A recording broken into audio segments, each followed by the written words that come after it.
Okay. Sir ఇప్పుడు lung cancer అంటున్నారు. హ్మ్. అది మనందరికి తెలిసిందే. కానీ బ్రాంకైటిస్, బ్రాంకెక్టాసిస్ యాహ్! అని 3 చెప్తున్నారు. ఆ 3 సిమిలరే అంటారా? లేకపోతే డిఫరెంట్ ఏమైనా స్టేజెస్ ఉన్నాయంటారా వీటిలో? బ్రాంకైటిస్, బ్రాంకిక్టైటిస్ గాలి వెళ్ళే దారి ని ఓకే. బ్రాంకై అంటారు. ఓకే. సో, గాలి వెళ్ళే దారిలో ఏమన్నా ఇబ్బందులు ఆ దారిలో ఉండేటువంటి లేయర్స్‌లో హ్మ్. ఏమన్నా ఇన్‌ఫ్లమేషన్ వస్తే దాన్ని మనం బ్రాంకైటిస్ అంటాం. ఓకే. బ్రాంకైటిస్. ఓకే. ఆ దారి ఆ గాలి వెళ్ళే పైపు డ్యామేజ్ అయిపోయి పైపు ఉబ్బినట్టుగా అయిపోతే దాన్ని మనం బ్రాంకెక్టాసిస్ అంటాం. ఓకే. ఓకే. సో, అగైన్ ఈ బ్రాంకైటిస్, బ్రాంకెక్టాసిస్ అనేది generic terms. Okay. Okay. So, ఇవి ఎందుకొస్తుంది? ఏమేం కారణాలనేవి చాలా ఉంటాయి. అగైన్ హ్మ్. ఇన్ఫెక్షన్ ముందుగా ఫస్ట్‌లో మనం చెప్పుకున్నట్టుగా ఇన్ఫెక్షన్‌లు అనేవి కొన్ని కారణాలు. ఇన్ఫెక్షన్ లేకుండా వచ్చే కారణాలు. స్మోకింగ్ అనేది ఒక కారణం క్రానిక్ బ్రాంకైటిస్ రావటానికి. ఓకే. ఓకే. సో, అలర్జిక్ బ్రాంకైటిస్‌లు ఉంటాయి కొంతమందికి. ఓకే. అండ్ బ్రాంకెక్టాసిస్ అంటే ఈ గాలి వెళ్ళే పైప్ డ్యామేజ్ అయిపోయి, ఆ పైప్ కొంచెం లూజ్ అయ్యి స్వెల్లింగ్ అయినట్టుగా, ఉబ్బినట్టుగా అవ్వటం. ఓకే. వీటికి టీబీ ఆ తర్వాత ఇన్ఫెక్షన్స్ గానీ, అనేక రకమైనటువంటి కారణాలుంటాయి. ఓకే. సార్ ఇప్పుడు లంగ్ క్యాన్సర్‌ని మనం ఎర్లీ స్టేజ్‌లో గుర్తించడం కష్టం. ఎందుకంటే చాలా మంది అంటే మిడిల్ క్లాస్ ఫ్యామిలీ అయితే రెగ్యులర్‌గా హాస్పిటల్‌కెళ్ళి చెక్ చేయించుకునేంత ఉండదు. రైట్. అంటే హ్మ్. ఎలా గుర్తించొచ్చు? అంటే దానికి లక్షణాలేమన్నా ముందు తెలుస్తాయంటారా? ముందు తెలియటం అనేది కాదు. లక్షణాలు అవేర్‌నెస్. హ్మ్. ఓకే. అవేర్‌నెస్ కలుగజేయటం అనేది అందరి బాధ్యత. డాక్టర్స్, మీడియా ఆర్ హ్మ్. ఎనీ అదర్ వేరే వేరే వాళ్ళంతా. ముందుగా ఎర్లీ డిటెక్షన్ అనేది కేవలం స్క్రీనింగ్ ద్వారానే పాసిబుల్ లంగ్ క్యాన్సర్‌లో. ఓకే. ఓకే. ఎవరెవరు లంగ్ క్యాన్సర్ స్క్రీనింగ్ చేయించుకోవాలి? ఫ్యామిలీ హిస్టరీలో క్యాన్సర్‌లున్న ఎస్పెషల్లీ మోర్ సో లంగ్ క్యాన్సర్‌లు. ఓకే. స్మోకింగ్ హిస్టరీ ఉన్నవాళ్ళు. హ్మ్. ఓకే. వేరే ఏ కారణం చేతనైనా స్ట్రక్చరల్‌గా లంగ్‌లో ఇబ్బంది ఏర్పడటం. టీబీ హ్మ్. వచ్చింది. లంగ్‌లో ఏదో ఒక స్కార్ ఏర్పడ్డది. ఓకే. ఇట్లాంటి వాళ్ళు హ్మ్. వీళ్ళు they should go through screening. Okay. Okay. So, ప్రతి స్మోకర్‌కి వెళ్ళాలా? ఈ స్క్రీనింగ్ అంటే ఒక particular number like 10, 20 pack years దాటాయి అంటే 10 ప్యాక్ ఇయర్స్ అంటే సపోజ్ రోజుకి ఒక పెట్టె సిగరెట్ తాగాడనుకోండి. హ్మ్. ఎగ్జాంపుల్. అలా ఒక 1 ఇయర్ తాగాడనుకోండి. Will call it 1 pack year. Okay. రోజుకి 2 పెట్టెలు కాల్చాడు. హ్మ్. అలా 1 ఇయర్ కాల్చాడు ఒక వ్యక్తి. హ్మ్. Will call it 2 pack years. Okay. So, ఇటువంటి ప్యాక్ ఇయర్స్ అనేది ఇట్స్ నాట్ సో ఈజీ. అందరూ హ్మ్. సిగరెట్‌లే కాల్చరు. బీడీలు కాలుస్తారు. ఓకే. సో, అవును. ఈ ప్యాక్ ఇయర్ అగైన్ ఈ ప్యాక్ ఇయర్ డెఫినిషన్ అంతా కూడా ఇంత ఈజీ కాదు. బట్ రఫ్ ఎస్టిమేట్ గనక if somebody has smoken so many cigarettes and bidis in his lifetime okay. That is one indication for screening. 10 pack years, 15 pack years cross అవుతున్న కొద్దీ వీళ్ళు స్క్రీనింగ్ చేయించుకోవాలి. ఓకే. ఓకే. ఫ్యామిలీ హిస్టరీలో cancer ఉంది. Hmm. Are ఫ్యామిలీలో lung cancer ఉంది. వీళ్ళు కూడా చేయించుకోవాలి. ఓకే. ఓకే. సో, ఆహ్, స్ట్రక్చరల్ లంగ్ కండిషన్స్ గానీ, హ్మ్. ఎస్పెషల్లీ స్కారింగ్ అంటే మనకు లంగ్ పాడైపోయి స్కార్‌లా మారుతూ ఉంటుంది. ఓకే. తర్వాత సిలికోసిస్ మైన్స్‌లో హ్మ్. పనిచేసేవాళ్ళు. ఓకే. ఆస్బెస్టాస్ మైన్స్‌లో పనిచేయటం ఇలాంటి వాళ్ళు. సో, హ్మ్. ఈ ఈ మైన్స్‌లో పనిచేసేవాళ్ళు, స్మోకింగ్ ఎక్స్‌పోజర్ ఉన్నవాళ్ళు వీళ్ళు స్క్రీనింగ్ చేయించుకోవటం అవసరం. స్క్రీనింగ్ అంటే ఇవాల్టి రోజున స్క్రీనింగ్ కోసం లో డోస్ సిటీ స్కాన్‌లనేవి వచ్చినాయి. అంటే మామూలు సిటీ స్కాన్ అంటే తక్కువ రేడియేషన్ ఎక్స్‌పోజర్ తోటి హ్మ్. ఎర్లీగా లంగ్‌లో వచ్చేటువంటి క్యాన్సర్‌ని డిటెక్ట్ చేయడానికి ఉన్నటువంటి ఉపాయం ఇది. Okay. So, okay. Low dose CT scan is the screening way to detect lung cancer early. హ్మ్. సింప్టమ్స్ అనేవి ఏం లేవు. ఓకే. ఓకే. సింప్టమ్స్ ఏమి సో, కనపడవు. పేషెంట్‌కి స్మోకింగ్ వల్ల సిఓపిడి ఉంది. స్మోకింగ్ వల్ల లంగ్‌లో డ్యామేజ్ అయింది. వీళ్ళలో క్యాన్సర్ వచ్చే రిస్క్ ఎక్కువ ఉంటుంది compared to non smokers. Yes. Okay. స్మ మైన్స్‌లో పనిచేసే సిలికోసిస్, ఆస్బెస్టాస్ ఇలాంటి ఎన్వైర్న్‌మెంట్‌లో పనిచేసే వాళ్ళకి రిస్క్ ఎక్కువగా ఉంటుంది. ఓకే. హ్మ్. ఫ్యామిలీ వీళ్ళందరూ కూడా లో డోస్ సిటీ స్కాన్ చేయించుకుంటే ఎర్లీ ఒక సింప్టమ్ చెప్పండి త్రూ విచ్ హ్మ్. మనం లంగ్ క్యాన్సర్‌ని ఎర్లీగా డిటెక్ట్ అలాంటి సింప్టమ్స్ ఏమి లేవు. Lung okay. క్యాన్సర్ సింప్టమ్స్ రావాలి అంటే కొంచెం అడ్వాన్స్‌డ్ స్టేజ్‌లోనే వస్తాయి. హ్మ్. ఓకే. సో, అప్పుడు మనకు పెద్దగా ఆప్షన్స్ ఉండవు. యెస్. అవును. క్యూరేటివ్ క్యూర్ అంటే క్యాన్సర్‌ని క్యూర్ చేసాము అనేటువంటి అప్రోచ్ కావాలి అంటే స్క్రీనింగ్ ఫర్ లంగ్ క్యాన్సర్ అనేది అందరూ ఎస్పెషల్లీ రిస్క్ ఫ్యాక్టర్స్‌లో ఉన్నవాళ్ళు వీళ్ళు దే షుడ్ కన్సిడర్. ఓకే. సరే ఇప్పుడు మనకు కోవిడ్ అయిపోయి 2 ఇయర్స్ అవుతుంది. కానీ చాలా మందికి స్మెల్ కోల్పోయామని చెప్పేసి అంటారు. టేస్ట్ కోల్పోయామంటారు. అది ఇంకా కంటిన్యూ అవుతుందని కూడా చాలా మంది చెప్తుంటారు. మీ దగ్గరికి ఇంతవరకు ఎవరైనా వచ్చారా? స్మెల్ పోయింది అనేవాళ్ళు, స్మెల్ పోవడానికి అనేక రకమైన కారణాలు ఉంటాయి. ఓకే, అందులో COVID is one of the reason. Any infection happening in the nose sinus, allergy కావచ్చు, వైరల్ ఫ్లూ కావచ్చు, ఆర్ కొంతమంది టాన్సిల్ లాంటి వాటి ఇన్ఫెక్షన్లు ఈ ఏరియా అంతా ఇన్ఫెక్ట్ అవటం కావచ్చు. ఎనీ ఇన్ఫెక్షన్ నోస్ సైనస్ ఏరియాలో ఉన్నప్పుడు వాళ్ళకి కొంతవరకు స్మెల్ పోవటం అనేది జరుగుతుంది. ఇన్ఫెక్షన్లు పోగానే కొంతమందికి స్మెల్ మెల్లగా బ్యాక్ వచ్చేస్తుంది.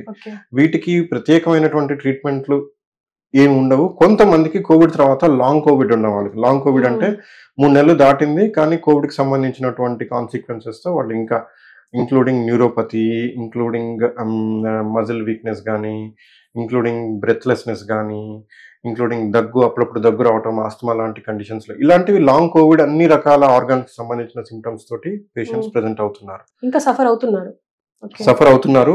వాళ్ళకి మనం ఫిజియోథెరపీ, సిమ్టమ్స్ కి సంబంధించిన ట్రీట్మెంట్, రిహాబ్ మనం చేయించి వీఆర్ ట్రైయింగ్ టు మేనేజ్. మళ్ళీ వాళ్ళు రికవర్ అయ్యే రికవర్ అవుతారు. అంటే దాదాపు ఇన్ని 2 సంవత్సరాలు అయింది అంటే కొంతవరకు రెసిడ్యువల్ చేంజెస్ ఉన్నాయి, బట్ చాలా మంది దే ఆర్ మేనేజింగ్ వెల్. సరే, ఇప్పుడు నిమోనియా అని అంటారు, అంటే అది దేనికి ఎఫెక్ట్ వస్తుంది? నిమోనియా అంటే లంగ్ లో వచ్చే ఇన్ఫెక్షన్ ని నిమోనియా అని అంటాం. ఆ infection, pneumonia again is a generic term. ఆ నిమోనియా దేని వల్లనైనా రావచ్చు. ఇన్ఫెక్షన్ లేని కారణాలు, ఇన్ఫెక్షన్ వల్ల వచ్చేవి, స్వైన్ ఫ్లూ, ఇటువంటి కోవిడ్, టీబీ ఆర్ వేరే ఏ ఇన్ఫెక్షన్ వలన వచ్చినా సరే, లంగ్ లో ఇన్ఫెక్షన్ వస్తే దాన్ని మనం నిమోనియా అంటాం. సార్, ఇప్పుడు జనరల్ గా ఇప్పుడు ప్రతి ఇంట్లో ఇబ్బంది పెట్టేది ఒకటి గురక అంటారు, స్నోరింగ్. దీన్ని ఎలా ప్రివెంట్ చేయవచ్చు అంటారు? దీనికి తీసుకోవాల్సిన జాగ్రత్తలు ఏమంటారు? స్నోరింగ్ ఉన్న వాళ్ళకి లైఫ్ స్టైల్ ఏ విధంగా ఎఫెక్ట్ అవుతుంది?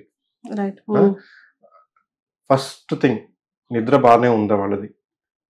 నిద్రలో వాళ్ళకి చోకింగ్ సెన్సేషన్, చోకింగ్ అంటే ఊపిరి సరిపోవట్లేదు, గొంతు పట్టేస్తుంది, ఛాతీ, I can't breath well in the night, choking అవుతుందా? ఓకే, ఆర్ నిద్రలో ఉలిక్కి పడి లేవటం ఊరుకూరుకునే, నిద్రలో ఊరుకూరుకునే యూరిన్కి వెళ్ళాల్సిన అవసరం రావటం, తెల్లవారు లేవంగానే విపరీతమైన తలనొప్పి, ఒళ్ళు నొప్పులు, after a full night sleep వాళ్ళు తెల్లారు లేవంగానే విపరీతమైన నీరసం, అలసిపోయినట్టుగా నిద్రలేస్తారు after a full night sleep. Okay, ఇవన్నీ ఉండటం. డే టైంలో ర్యాండమ్ టైం, ఎక్కడ పడితే అక్కడ, ఎప్పుడు పడితే అప్పుడు కొంచెం మత్తుగా ఉండటం, కుర్చీలో కూర్చున్న చోటే పడుకోవటం కానీ, ఓకే, ఇటువంటి సిమ్టమ్ అంటే నాట్ ఎగ్జాక్ట్లీ పడుకోవటం, కొంచెం మత్తుగా ఉండటం. ఎస్పెషల్లీ ఆఫీస్ వర్క్, డెస్క్టాప్ మీద పనిచేసే ఇంజనీర్స్, సాఫ్ట్వేర్ ఇంజనీర్స్ కానీ, వీళ్ళందరికీ కూడా సడన్లీ ఏదో ఒక టైంలో, అనుకోని టైంలో వీళ్ళందరికీ మత్తుగా ఉండటము, ఇవి సిమ్టమ్స్ అనమాట. స్నోరింగ్తో పాటు ఈ సిమ్టమ్స్ అన్నీ ఉన్నాయి అంటే కనుక వాళ్ళకి గురకకు సంబంధించిన బ్రీతింగ్ ప్రాబ్లమ్స్, స్లీప్ యాప్నియా అంటాం దాన్ని. ఓకే, ఇవన్నీ లేదు, సింపుల్ గా స్నోరింగ్ ఉంది అంటే కనుక దాన్ని we call it simple or idiopathic snoring. Okay, but ఈ సిమ్టమ్స్ అన్ని ఉన్నాయి అంటే కనుక we call it sleep apnea. Okay, ఇది ఎక్కువగా ఓవర్ వెయిట్, ఒబెసిటీ ఉన్న వాళ్ళకి, ఓకే, థైరాయిడ్ కండిషన్స్ ఉన్న వాళ్ళకి, షార్ట్ నెక్ కానీ, ఓకే, మన ఎముకల అరేంజ్మెంట్, ముఖానికి సంబంధించిన ఎముకల అరేంజ్మెంట్ కొంతమందికి దవడ వెనకకు ఉంటుంది, కొంతమందికి నాలుక మందంగా పెద్దదిగా ఉంటుంది, కొంతమందికి ప్యాలెట్ అంటాం, ప్యాలెటల్ ఆర్చ్ కొంతమందికి ఒకలాంటి అరేంజ్మెంట్స్ ఉంటుంది. సో గాలి వెళ్ళే దారి వాళ్ళకి కొంచెం నారోగా ఉన్నప్పుడు అండ్ ఓవర్ వెయిట్, ఇవన్నీ కలగలుపుకొని వాళ్ళకి గురక అండ్ అసోసియేటెడ్ సిమ్టమ్స్ వస్తాయి. ఓకే, సో దీన్ని స్లీప్ యాప్నియా అంటాం. జాగ్రత్తలు తీసుకోవాల్సింది, స్ట్రక్చరల్లీ మనం చేయగలిగినవి రోజు మనం ఏం చేయలేము, but weight loss is one thing which helps a lot in snoring. Symptoms ఉన్నాయి, సిమ్టమ్స్ లేవు, రెండు గ్రూప్స్ వాళ్ళకి weight loss helps a lot. Weight loss should be the first treatment option.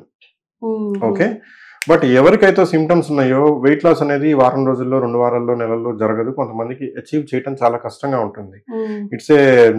It spans over months and years. Okay, sudden గా తగ్గిపోయినా అది కొంతమందికి వాళ్ళకి associated conditions ఉంటాయి, like heart, lung or other heart issues కానీ. So వాళ్ళు exercise చేసి weight loss achieve చేయడం అనేది వాళ్ళకి కొంచెం ఒక డిఫికల్ట్ టార్గెట్. వీళ్ళు they should go through proper study. వాళ్ళ గురక వల్ల వాళ్ళ స్లీప్ మీద ఎంత ఇబ్బందులు వస్తున్నాయి అనేది అనలైజ్ చేయటము, స్లీప్ స్టడీస్ ఉంటాయి. ఓకే, దాని తద్వారా ఆ స్లీప్ యాప్నియా డయాగ్నోజ్ అయిన వాళ్ళు ట్రీట్మెంట్ తీసుకోవటం. ట్రీట్మెంట్ ద్వారా ఈ స్లీప్ యాప్నియా లైక్ సిప్యాప్ ఇలాంటివి వాడటం ద్వారా గురక స్లీప్ యాప్నియాని ఫుల్ గా కంట్రోల్ చేస్తుంది. సరే, ఇప్పుడు అంటే లంగ్స్ ని ఊపిరితిత్తుల్ని హెల్దీగా ఉంచుకోవాలి అంటే ఎలాంటి జాగ్రత్తలు తీసుకోవాలి, అటు లేడీస్ గానీ ఇటు జెంట్స్ గానీ?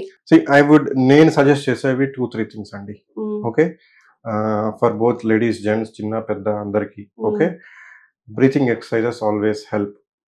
యోగా ప్రాణాయామం దగ్గర నుంచి. ఓకే, ఆ తర్వాత aerobics. Right. Okay, aerobic exercises again that helps lungs expand a lot. Okay, రెండోది స్మోకింగ్ ఆపేయటం. ఓకే, మూడోది అవసరమైన వాళ్ళు వ్యాక్సిన్స్ తీసుకోవటం. ఓకే, అంటే వ్యాక్సిన్ మార్కెట్ లో లభిస్తుందా? వ్యాక్సిన్స్ అన్ని ఉంటాయి. ఓకే, చిన్న పిల్లల నుంచి ఇప్పుడు పెద్దవాళ్ళు అడల్ట్స్ కూడా వ్యాక్సినేషన్ వేసుకోవడం అనేది చాలా ఇంపార్టెంట్. మనకు అడల్ట్ వ్యాక్సినేషన్ అనే ప్రాక్టీస్ ఇంకా వైడ్ స్ప్రెడ్ గా అందరికి చేయటం లేదు, కానీ adult vaccination at least selected groups of people vaccination చేయించుకోవడం అనేది చాలా చాలా important to prevent lung conditions. Okay, so నేను చెప్పిన 3: స్మోకింగ్ ఆపేయటము, good lung exercises and taking preventive vaccine. Okay, and ఇప్పుడు మన ఫుడ్ విషయానికి వస్తే మనకి ఇప్పుడు రెడీమేడ్ ఫుడ్ ఎక్కువైపోయింది. అంటే కుక్డ్ ఫుడ్ కన్నా అంటే 5 నిమిషాల్లో అయిపోయే ఫుడ్. ఇప్పుడు అంటే ఏ ఫుడ్ తీసుకుంటే బెస్ట్ అంటారు? ఫుడ్ ఎందుకంటే బిజీ లైఫ్ కదా మనవి. ఫుడ్ వలన లంగ్ కండిషన్స్ అనేవి వస్తాయి, బట్ అందరికి అదే ఫుడ్ మనం ఇవ్వలేము. సో ఎస్పెషల్లీ ఆస్తమా కానీ ఇలాంటివి ట్రిగర్ అవ్వటానికి ఒక్కొక్కరికి ఒక్కొక్క కారణం ఉంటుంది. ఓకే, సో మన అందరికీ ఒకటే ప్రిస్క్రిప్షన్ మీరు తినండి అని చెప్పి సపోజ్ ఆస్తమా వాళ్ళందరికీ ఇదే లిస్ట్ ఆఫ్ ఫుడ్స్ తినమని ఇవ్వలేము. That doesn't work like that. Okay, but ఒకసారి లంగ్